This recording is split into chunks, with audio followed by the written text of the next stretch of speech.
यांचं स्वागत करणं हे आपलं कर्तव्य मी समजतो. त्या निमित्ताने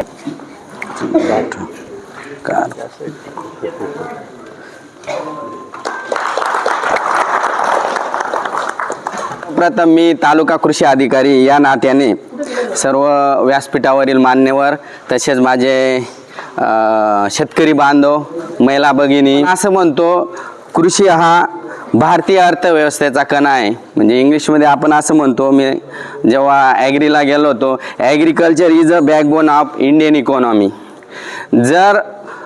कृषी जर आपला एकदम अति महत्त्वाचा कणा आहे तर त्याचे प्रत्येक बारकावे हे आपल्यासाठी खूप अति महत्त्वाचे आहेत. त्याच्यातलाच एक भाग म्हणजे आपण आज जे नवीन तंत्रज्ञानाचं आपण प्रशिक्षण घेणार आहेत, त्याचे दोन प्रशिक्षण घेणार आहेत. एकदम आधुनिक तंत्रज्ञानाचं जे ड्रोनद्वारे आपण ड्रोनची माहिती घेणार आहेत. कार्यक्रम आहे कृषी तंत्रज्ञान व्यवस्थापन यंत्रणा म्हणजे आत्मा ज्याला म्हणतो ते, आणि त्यांच्या अंतर्गत जे जिल्हा प्रशिक्षण केंद्र अंतर्गत प्रशिक्षण कार्यक्रम जो चिक्षे गावात ठेवलेला आहे, त्याच्यामध्ये सन्माननीय व्यासपीठ सर्व आपले कोळपकर साहेब आहेत, हितेंद्र सोनवणे साहेब आहेत, विनय बोरसे सर आहेत, तालुका कृषी अधिकारी सोनवणे साहेब आहेत, शिंदे साहेब आहेत, आमचे सिनियर गोविंद सर आहेत इथं, दळ अधिकारी, तुम्ही प्रगतशील शेतकरी आणि शेतकरी बंधूंनो आणि भगिनींनो. आजचा विषय थोडासा वेगळा आहे. टेक्नॉलॉजी आपली जे आधुनिक युगाकडे आपण जातोय, तंत्रज्ञान पुढं सरकत आहे, त्या अनुषंगाने थोडासा विषय मी तुमच्यापर्यंत घेऊन आलो आहे, तो म्हणजे ड्रोनद्वारे फवारणी. सरकारने लक्ष घातलेलं आहे आणि त्याच्याच अनुषंगाने हा ड्रोन फवारणीचा ड्रोन उदयास आलेला आहे. केंद्र सरकार आणि राज्य सरकारची ही योजना आहे, अतिशय चांगली योजना आहे. साधारणतः आत्ताच सर बोलले की ड्रोन आपण पाहिला आहे, तो लग्न समारंभात पाहिला आहे, तो छोटा उडतो, तो आहे नॅनो प्रकारचा ड्रोन आहे. नॅनो म्हणजे त्याची 250 ग्रॅमपेक्षा कमी वजन असणार आहे. आणि हा जो ड्रोन आहे हा स्मॉल कॅटेकिलो त्याचं वजन आहे बॅटरीसह, आणि 10 लिटरची त्याची टँक आहे. आता हा ड्रोन काय करू शकतो ते पहिले आपण थोडंसं बघूया. पण त्याच्या आधी आपल्याकडे आपण बघतोय की दिवसेंदिवस मजुरांची टंचाई मोठ्या प्रमाणावर आहे. सगळ्यात मोठं जे आपल्यापुढं समस्या आहे, म्हणून त्याला थोडं यांत्रिकीकरणाकडे घेऊन जाण्यासाठी हा एक विषय चांगला ठरू शकतो. दुसरी गोष्ट, आपल्याकडे जे केमिकल फवारतात तुम्ही, रासायनिक केमिकल, त्याच्याने बरेचसे दुष्परिणाम आपल्या शेतकऱ्यांना होतात किंवा जे मजूर काम करतात त्यांना त्याचा धोका मोठ्या प्रमाणावर होतो. त्याला हा पर्याय म्हणून वापरू शकतो. तिसरी गोष्ट, एखाद्या वेळेस वापसा कंडिशन नसेल पण अर्जंट मला फवारणी करायची आहे, तर आपण वापसाची वाट बघतो कमी होण्याची आणि मग आपण त्या शेतामध्ये उतरतो. तिथं हा चांगला पर्याय. जिथं दाट आहे, मक्यासारखं पीक आहे, कापसासारखं आहे, म्हणजे 2 वेचणीनंतर, आता कापूस वगैरे घेतात माहीत नाही, पण 2 वेचणीनंतर सहसा शेतकरी फवारणी करत नाही कापसामध्ये, आणि त्याच्यामुळे 3ऱ्या आणि 4थ्या वेचणीचं उत्पन्न कमी येतं, गुलाबी बोंडाळीचं प्रमाण तिथं मोठं वाढतं.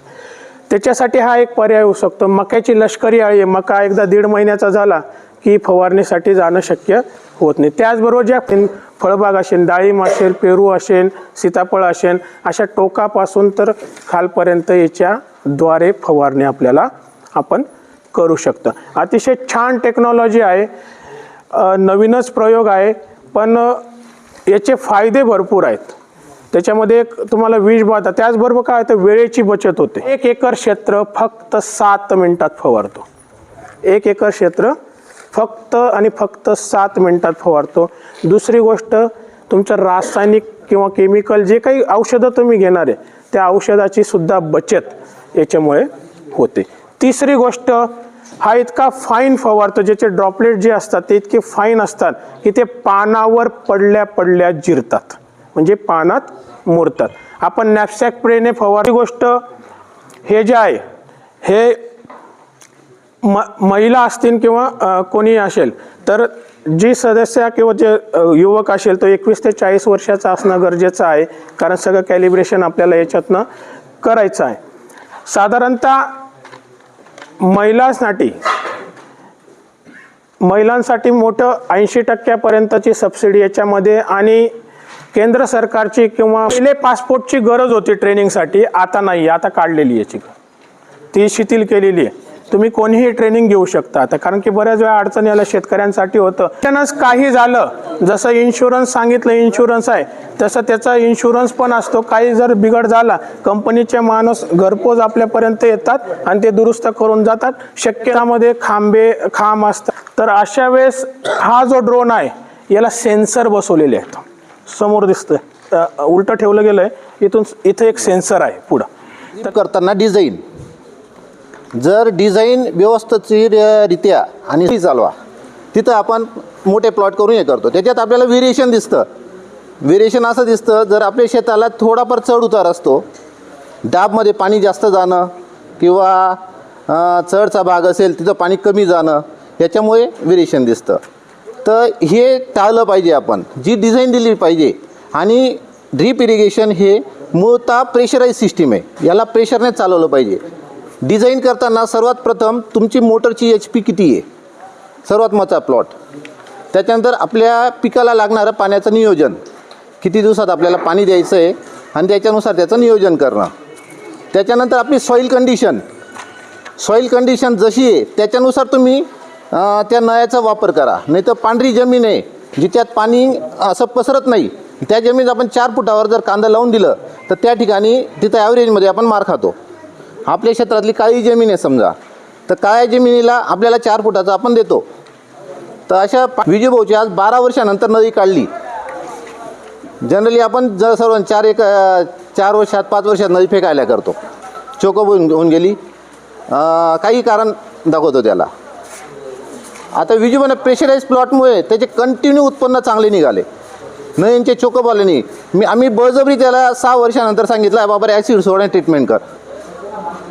फुल प्रेशरले चालल्यामुळे आपण जेव्हा ॲसिडिक ट्रीटमेंट करतो तर हे शक्यतोवर पीक काढल्यानंतर नळ्या आपण गोळा करतो ना, त्याच्या आधी तुम्ही एक वेळेस ॲसिड सोडा आणि नळ्या जेव्हा टाकतो नवीन पिकाला त्यावेळेसही ॲसिड सोडा.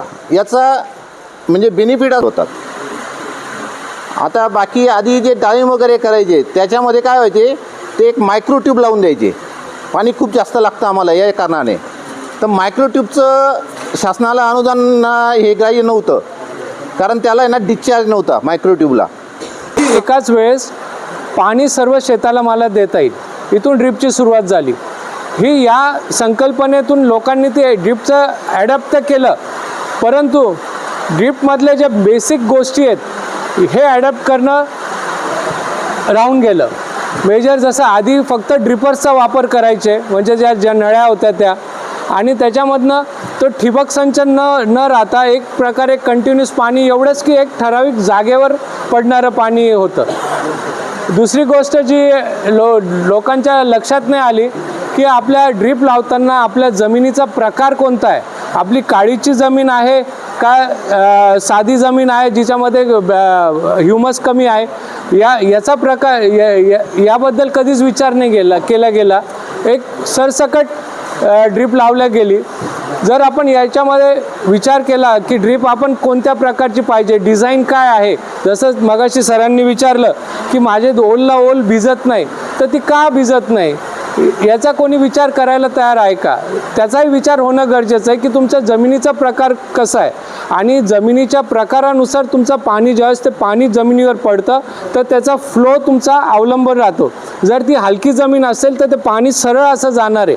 म्हणजे तुमच्या ज्या 2 ड्रिपरमधलं गॅप किती ठेवायला पाहिजे याच्यावर त्याचा संबंध आहे. त्या दोन्ही ड्रिपरमधली जागा ही कोरडी राहणार आहे. त्यामुळे तुम्हाला ते ओलला ओल जो भिजणं जो तुमचा प्रश्न आहे तो तिथं समस्या निर्माण होते. मग याच्यासाठी आपल्याला ज्यावेळेस डिझाईन आपण करतो की त्या ड्रिपरची अंतर किती पाहिजे, माझं जमिनीच्या प्रकारानुसार, जर काळीची जमीन आहे तर ते असं पसरेल तो ड्रॉप, त्यामुळे तर 2 ड्रिपरमधलं अंतर तुम्ही थोडं जास्त केलं. आता डेमॉन्स्ट्रेशन दाखवतो आहे. हे शेवटी मशीन आहे, त्याच्यामुळे आपापली काळजी स्वतः आपण घ्यायची. मी पुढची कमांड देईल ते मागं येऊ शकतं नाही, म्हणजे कसं, आणि आपल्याला बसायला जागा पुरेल एकदम आल्यानंतर तेवढ्या अंतरावर उभे राहा. म्हणजे पुढचं भविष्य म्हणजे काय होतं, नाही हे शेवटी सांगायचं तात्पर्य असं आपण आपापली काळजी घ्या आणि सावध राहा फक्त.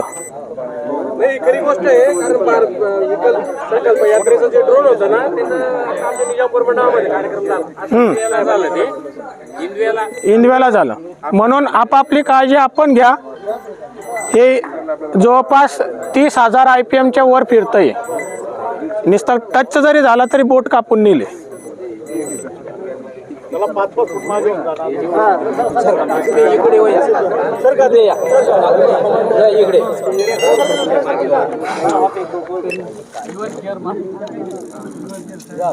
निघाला का एअर निघाला ना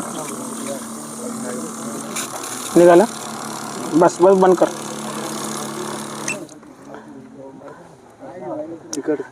जसं आपल्या पंपाला एअर काढतो आपण कोणत्या याच्या, तर याला एअर काढण्याची सक्त गरज आहे. एअर काढायला खाली नोझल दिलेलं आहेत. पडतंय पाणी. ओके.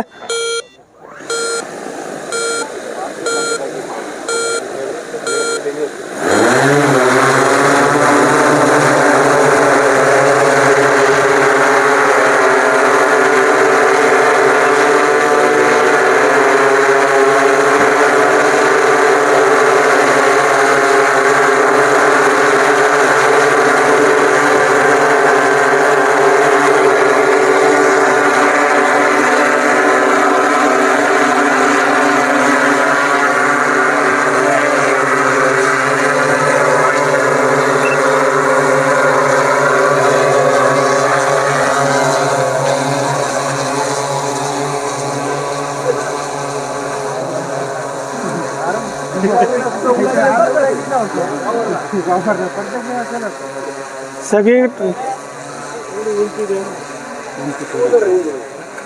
अजून करू थोडं वर. वावर माझा सर्वात अरे वावर माझा रे.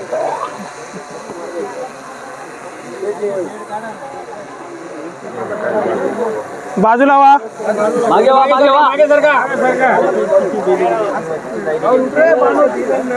मी असंही मारून देतो, असंही मारून देतो. ज्या बेडची साईज आहे तसंही मारतो. ठीक आहे. बेडवर घेतो आपल्याला एवढी हाईट बरोबर आहे का? भरपूर.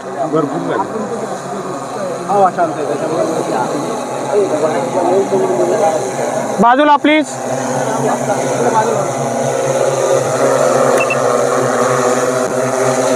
असं घ्यायचंय बेड.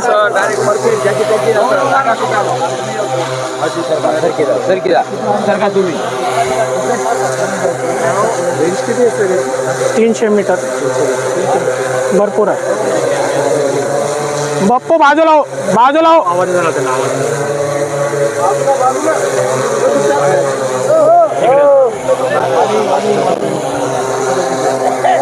ते मनात माणूस येतो.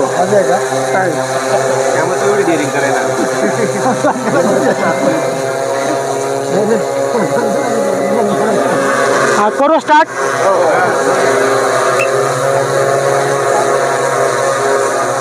तीन वाफे आरामशीर होत. 3 वाफे बरोबर होता.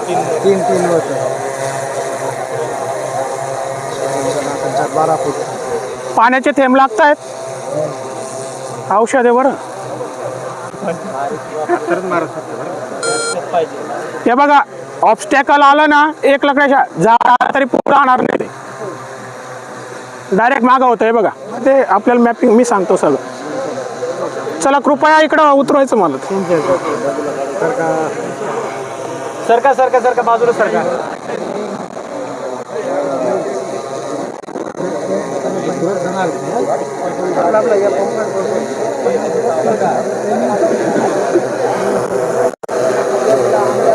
चला बाजूला प्लीज.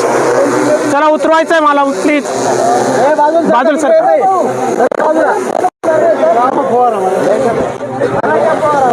बाजूला दादा. अहो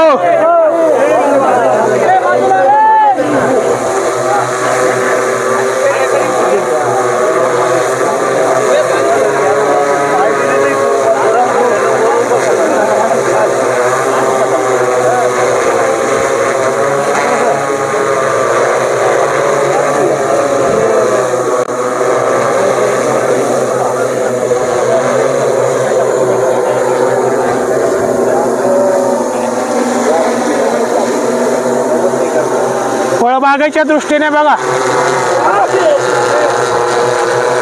लाईट लागला.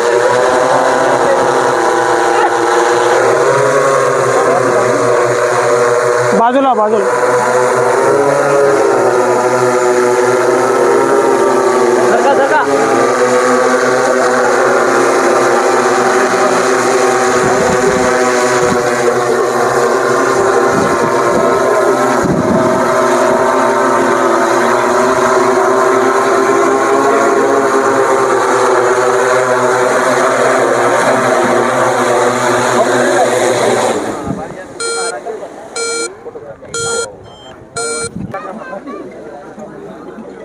जल्ले नाही त्याने फोटो काढल्यामुळे त्यांना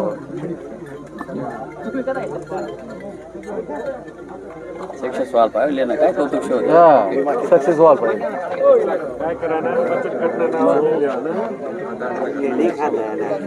मी हितेंद्र सोनवणे, डेप्युटी PD आत्मा, धुळे जिल्ह्यामध्ये.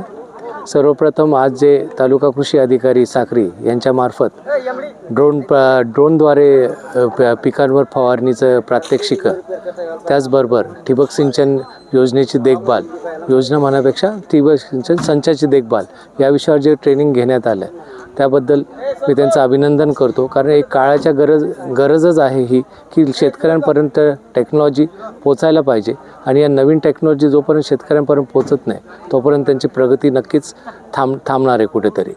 ठिबक मोठ्या प्रमाणात आता वापर करण्यात येतो, परंतु ठिबकबद्दल ज्या बेसिक गोष्टी आहे जसं प्रेशर मेंटेन करणं, त्याची देखभाल कशी करायला पाहिजे, किती नंबर ऑफ लॅटरल्स पाहिजे, किती लांबीच्या पाहिजे, मेन सबमेन याचा काय फायदा आहे, या सर्व गोष्टीचा वापर आजच्या या ट्रेनिंगमध्ये करण्यात आला. त्याचबद्दल एक चांगलं प्रात्यक्षिक ड्रोनमार्फत इथं घेण्यात आलं, त्याबद्दल मी त्यांचा सगळ्यांचा आभारी आहे. थँक्यू. चिकसे तालुका साक्री या गावामध्ये विजय चौधरी यांच्या शेतामध्ये आलेलो आहोत. इथं आत्मा कृषी विभाग आणि जैन इरिगेशन सिस्टीम यांच्या संयुक्त विद्यमानं ठिबक सिंचन देखभाल दुरुस्ती, त्याचप्रमाणे कृषी विज्ञान केंद्राच्या माध्यमातून ड्रोन कसं चालवावं याबाबतचं प्रशिक्षण इथं आज आयोजित करण्यात आलेलं आहे. खूप चांगल्या प्रकारे हे प्रशिक्षण इथं आयोजित झालेलं आहे. या फार्ममध्ये जवळपास 26 एकर पूर्णपणे कांदा आहे आणि चांगल्या तंत्रशुद्ध पद्धतीने ड्रोन बाबत कशा प्रकारे फवारणी करावी आणि प्रात्यक्षिक एक चांगल्या प्रकारे इथं आयोजित केलेलं आहे. शेतकरीही खूप उत्सुक आहेत. शासनाच्या पण योजना याच्यासाठी आहेत. 75% अनुदान FPOना आहे 7.5 लाख रुपयापर्यंत, आणि जर ग्रॅज्युएट शेतकरी असतील, BSc ॲग्री असेल तर त्याला 50% 5 लाख रुपयापर्यंतचं अनुदान आहे, आणि सर्वसाधारण शेतकऱ्यांसाठी 4 लाख 40% अनुदान अशा प्रकारचं आहे. आणि शासकीय विभाग जे असतील, कृषी विज्ञान केंद्र आहे किंवा इतर जे आहेत त्यांच्यासाठी 100% अनुदानावर ही ड्रोन आपण पाहतो आहे. तर शेतकऱ्यांनी आता हे मला वाटतं साक्रीमधून सुरुवात आपल्या जिल्ह्यामधून व्हायला पाहिजे. तर शेतकऱ्यांनी याचा लाभ चांगल्या प्रकारे घ्यावा आणि आपल्या शेती जी आहे ती चांगली विकासात्मक दृष्टीने शेती करावी. धन्यवाद. आणि मग तुम्हाला काय वाटलं, काय आज आपण चिकसे येथे विजयभाऊ चौधरी यांच्या शेतात तालुका कृषी आणि जैन इरिगेशनच्या माध्यमातून या कार्यक्रमाचं आयोजन केलेलं आहे. यामध्ये अनेक वक्त्यांनी आणि अनेक अधिकाऱ्यांनी यात आपल्याला खूप चांगली माहिती दिली, जेणेकरून शेतकरीच्या प्रगतीचं जे माध्यम आहे टेक्नॉलॉजी, त्या संदर्भात ही माहिती होती. जैन इरिगेशनची टिश्यू कल्चरची केळीच्या संदर्भात की या क्षेत्रामध्ये वेगवेगळे प्रकारचे शेती उत्पादन घ्यायला पाहिजे त्याबद्दलही सरांनी माहिती दिली. आणि ड्रोनबद्दल जी उत्सुकता होती शेतकऱ्यांमध्ये, ते शेतकऱ्यांनी बघितल्यानंतर प्रत्येकाने आपापलं मत व्यक्त करणं चालू केलं होतं. त्यात बऱ्याच शेतकऱ्यांना असं वाटलं की आपल्या तालुक्यात किंवा ही जी टेक्नॉलॉजी आहे ह्या टेक्नॉलॉजीचं माध्यम म्हणून शेतकऱ्याचं विकास होईल आणि शेतकऱ्याला लागणारा जो वेळ आहे तो पण कमी लागेल, मजुरी कमी लागेल. तर हे सर्व प्रात्यक्षिक आपल्याला इथे बघायला मिळालं. एक शेतकरी म्हणून मी माझं मत व्यक्त करतो की खरंच या असे प्रत्येक जे वेगवेगळे माध्यम आहेत याचा लाभ शेतकऱ्यांनी घ्यायचा. बचत गट असेल किंवा काही सदन शेतकरी असतील त्यांच्या माध्यमातून जर अशा वेगवेगळ्या प्रकारच्या योजना ह्या आपल्या परिसरात आल्या तर इतर जे तळागाळातले शेतकरी आहेत त्यांनाही याचा फायदा होईल.